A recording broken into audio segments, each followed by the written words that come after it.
A gente teve bastante títulos BL sendo lançados esse ano no Brasil, inclusive alguns muito bons, e um dos que definitivamente mais me surpreendeu e que eu tinha mais vontade de ler foi A Lança Lendária e o Escudo Impenetrável da Totorumi. A editora Panini fez a gentileza de me mandar o exemplar do volume 1 de A Lança Lendária e o Escudo Impenetrável, e hoje eu vou falar um pouquinho sobre essa obra para vocês, e eu já adianto que foi assim uma das leituras mais divertidas que eu fiz recentemente e uma das mais divertidas que eu fiz dos que foram lançados aqui no Brasil. E assim, é divertida porque talvez pelo fato de que ela constantemente caminhava para algo que eu não conseguia prever, e isso era bem legal. Eu vou falar um pouquinho mais sobre ele nesse vídeo. Só que antes de eu falar do mangá, deixa eu te lembrar que o like no vídeo é muito importante porque ajuda bastante no engajamento. Se você é novo por aqui, se inscreve no canal, ativa as notificações e claro, já me segue pelas outras redes sociais, eu sou @gutonu em todas elas. E por favor, fica à vontade para comentar quantas vezes você quiser ao longo do vídeo o que você achou da estreia, o que você esperava, se você gostou, se você não gostou, o que você achou da resenha, se você ficou com vontade de ler ou não. Comenta quando você quiser, quantas vezes você quiser ao longo do vídeo. E agora vamos falar um pouquinho sobre A Lança Lendária e o Escudo Impenetrável. Densetsu no Yari-chin vs Tenpeki no Shiriyana é um mangá BL da Totorumi que foi publicado a partir de 2021 na Magazine B-Boy e que as versões tanco dele já estão aí no seu quarto volume. Aqui no Brasil, o mangá recebeu o título de A Lança Lendária e o Escudo Impenetrável e ele está sendo publicado pela editora Panini. Aqui no Brasil já está em pré-venda o seu terceiro volume e tem previsão de lançamento para o final de dezembro. Como vocês já sabem, né, mas vale lembrar, aqui na caixa de descrição tem o meu link de afiliado da Amazon se vocês quiserem adquirir os volumes. Eu vou deixar o link para todos os volumes já lançados do mangá. Como eu falei também antes, a Panini fez a gentileza de me enviar esse volume, então eu tava bem curioso, bem ansioso para ler ele, e agora eu vou te falar um pouquinho sobre a história dele e depois eu vou te contar o que eu achei no geral do mangá. Em um colégio apenas de garotos, uma certa rivalidade domina o ambiente, uma rivalidade que é criada mais pelos seguidores desses caras do que por eles mesmos. Yori Mikagura é o lendário safado da escola, né? O grande galinha da escola que sai com uma garota diferente a cada dia e basicamente transa com uma garota diferente para cada dia do ano. E claro, Minami Sena, o menino com aparência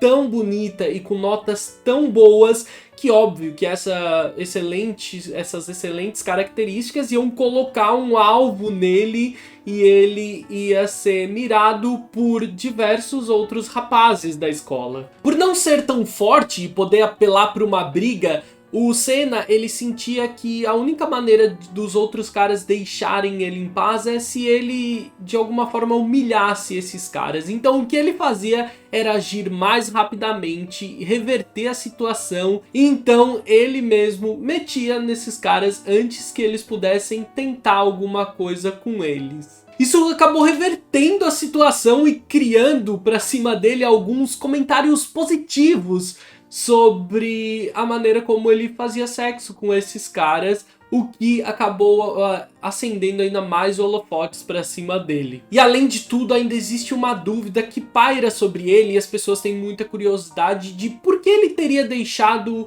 um colégio de elite, como que ele estudava antes, para ter se mudado, ter começado a estudar em um colégio medíocre como que ele tá agora. Vale mencionar que, pelo menos nesse primeiro volume, que foi o único que eu li até agora, a história do Mikagura, ela é bem mais resumida do que a do Sena, né? Eu acho que a gente se aprofunda muito mais na história do Sena. Eu não li ainda os outros capítulos, eu vou ler com certeza, porque eu adorei.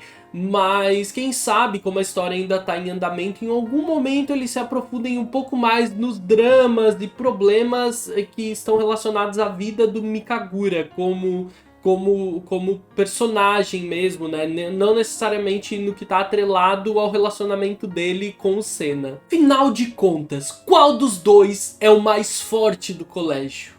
Motivado pela curiosidade e pelo incentivo constante dos seus seguidores, o Mikagura decide desafiar o Senna para um duelo. Afinal de contas, como eles vão decidir quem é o mais forte? Eles vão fazer sexo. A disputa dos dois finalmente acontece pela primeira vez, mesmo que não totalmente, vamos dizer, né? Mesmo que só entre preliminares, com o Senna tomando a iniciativa, entendendo que numa disputa que envolva sexo, quem toma a iniciativa acaba saindo na frente, acaba ganhando. E nesse momento, nessa primeira disputa, os dois acabam vendo lados, expressões um do outro que eles não conheciam. A partir daqui, a história vai se estender com o Mikagura investindo cada vez mais pra cima do Senna, querendo se aproximar e conhecer cada vez mais dele, até deixando um pouco de lado o tal do desafio que ele tinha feito.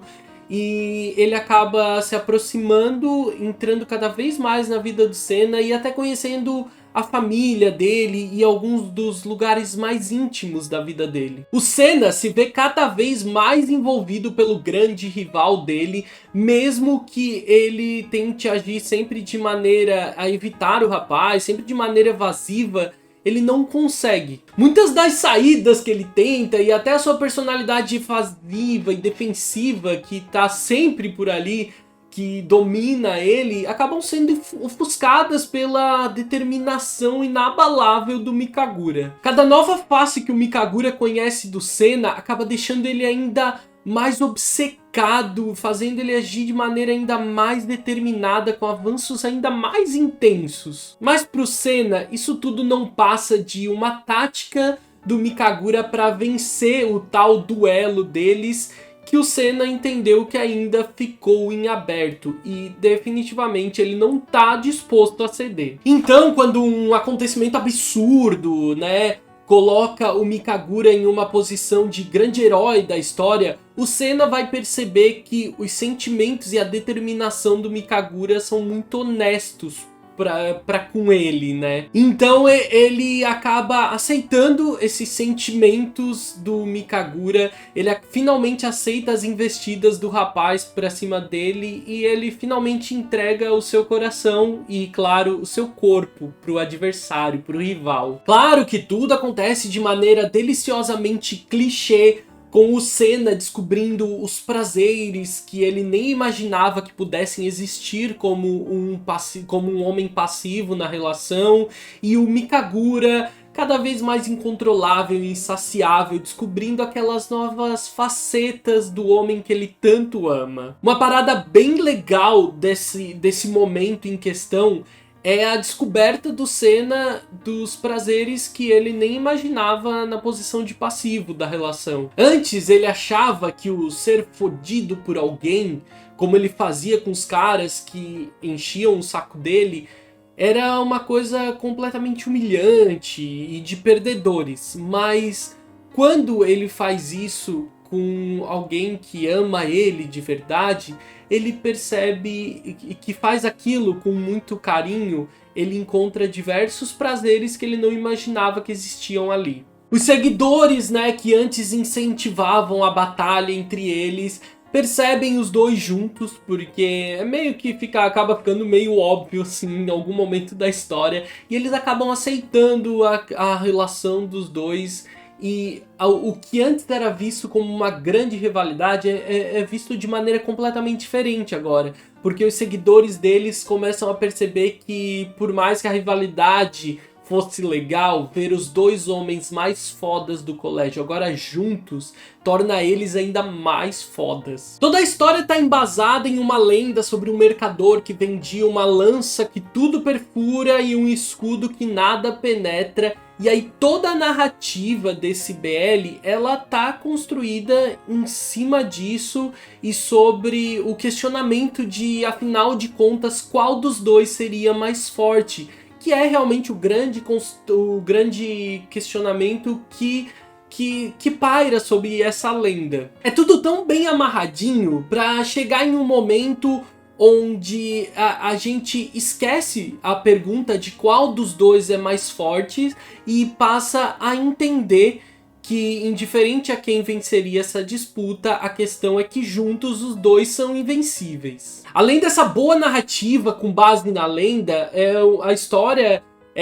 essa narrativa, nessa história, ela é construída com diversos clichês de BL que a gente conhece e eu adoro. Porque é tudo bem inserido, tudo bem construído em cima dessa narrativa, aplicado de uma maneira bastante saudável e divertida a história. Uma das coisas que mais me divertiu e que talvez eu mais gostei nesse mangá é que, por mais que em diversos momentos a história parecesse muito previsível, ela acabava me levando para um lugar completamente diferente do que eu esperava. Acho que muito disso começa já aqui, nessa capa e nesse título, que parece ter uma proposta muito mais erótica, talvez, do que ele realmente é. Porque a gente tem uma proposta muito clara, que deveria ser muito clara com esse título, com essa capa, mas no final o que tá entregue aqui pra gente é uma comédia romântica colegial muito divertida. Não é como se isso fosse um problema, como eu falei pra vocês, é algo que eu gostei bastante, porque constantemente na história, quando eu achava que eu entendia ou que eu sabia o que ia acontecer, a história me entregava algo diferente, assim. Mesmo que fosse alguma conveniência absurda no roteiro para que a narrativa funcionasse, em algum momento me entregava algo diferente, me levava para um lugar diferente na história, e isso tudo tornava a leitura ainda mais dinâmica e mais divertida. Como eu falei, o mangá, num primeiro momento, ele parecia ser sacanagem por sacanagem só, sabe? Desculpa pela pura sacanagem, que não seria um problema, a gente adora também. Mas no final é tudo bem amarradinho, assim, e eu acho que é bem fácil de comprar a ideia de como os dois foram se apaixonando, mesmo que lendo o mangá como todo, o volume como todo, pareça tudo meio apressado.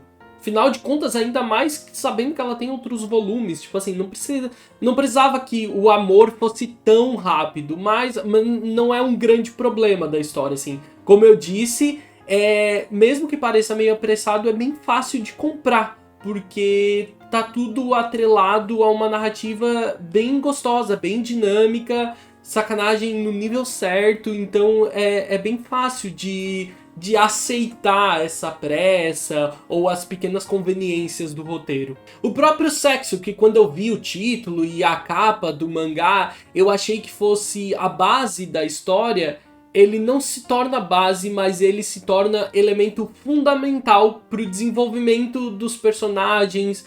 Ele é parte fundamental para o progresso da história, afinal de contas. Ele não é o núcleo de tudo, mas ele é um dos elementos usados para que as interações sejam construídas, para que as dúvidas e inseguranças surjam. Então eu acho que ele não é a base da história, mas ele é um elemento fundamental que é inserido de maneira muito inteligente assim na história. E claro, né, o sexo no final das contas acaba sendo também a recompensa clara pelos protagonistas vencerem todos os desafios e desencontros que eles enfrentam ao longo da história. Falando em sexo, as cenas de sexo são lindonas. O nosso tão fofo, escudo impenetrável em situações completamente submissas e vulneráveis, e o querido Mikagura, a nossa lança lendária, podendo finalmente assumir o seu papel de safado lendário da escola e fazer o que ele quiser com o amado dele. A arte, no geral, do mangá, ele é bem legal, eu gosto do traço da autora, a aparência dos personagens eu acho que assim, é muito clichê, isso aqui é tipo assim, se tu chutar uma moita de mangá, se tu chutar uma moita de sair, sei lá, 100 mangás BL com esse tipo de casal aqui. Então, tipo assim, é bem clichê, mas eu acho que a autora se consagra mesmo nas cenas de sacanagem, que ali a bicha entrega tudo pra gente. É um mangá muito divertido, com humor na medida certa, uma narrativa muito dinâmica e envolvente. Os personagens são bem interessantes e eu acho que genuinamente ao longo de toda a leitura a gente constantemente se recompensa por ter continuado lendo a história. Tem mais 3 volumes desse mangá, como eu falei, lá no Japão. Aqui no Brasil tá saindo o 3º em dezembro. E assim, não é como se precisasse, porque esse primeiro volume eu acho que ele termina de maneira bem redondinha, bem fechadinha, O fato de ter outros volumes me faz pensar que a autora foi muito apressada nesse primeiro volume, esse acaba sendo o grande defeito do mangá, talvez, né? O que também não é um problema, é um grande não, um pequeno. É que o grande defeito desse mangá é um pequeno defeito de maneira geral. Mas também serve para despertar minha curiosidade e entender o que mais a autora conseguiu fazer com essa história, porque eu gostei bastante do primeiro volume, então eu fiquei ainda mais curioso para ler os outros 3. Inclusive, Dona Panini tá convidada a me mandar o resto dos volumes para eu continuar lendo, tá? Fica aqui o pedido no vídeo. Até porque, quem sabe, se a história caminhar para algo muito diferente, alguma coisa assim, quem sabe eu não volto a trazer aqui no canal para vocês, né, sobre os outros volumes, se eu achar que a história caminhou para um lugar ou se desenvolveu de alguma forma que fosse realmente interessante eu comentar os volumes de maneira separada. Se você gosta de uma comédia romântica divertida de verdade e que tudo parece funcionar muito bem na narrativa e que em tudo se envolve, se amarra de maneira bem fácil e inteligente, uma leitura fácil, A Lança Lendária e o Escudo Impenetrável vai ser uma ótima leitura para você. É um mangá genuinamente fácil de ler e mais fácil ainda de gostar dele, e um dos melhores lançamentos feitos no Brasil para mim até agora, assim. Por mais que eu não esperasse gostar tanto assim dele, eu gostei muito mesmo. É tipo comédia, sacanagem e romance na medida certa e entregues assim com uma qualidade excelente. Então é isso, pessoal, não esquece, se você gostou da resenha e ficou com vontade de ler A Lança Lendária e o Escudo Impenetrável, aqui na caixa de descrição tem link para você comprar eles, lá com o meu link de afiliado da Amazon. Você não paga nada mais por isso e eu ganho uma pequena comissão. Então é isso, eu espero que tenham gostado do vídeo, eu vejo vocês no próximo vídeo, um grande beijo, tchau, tchau.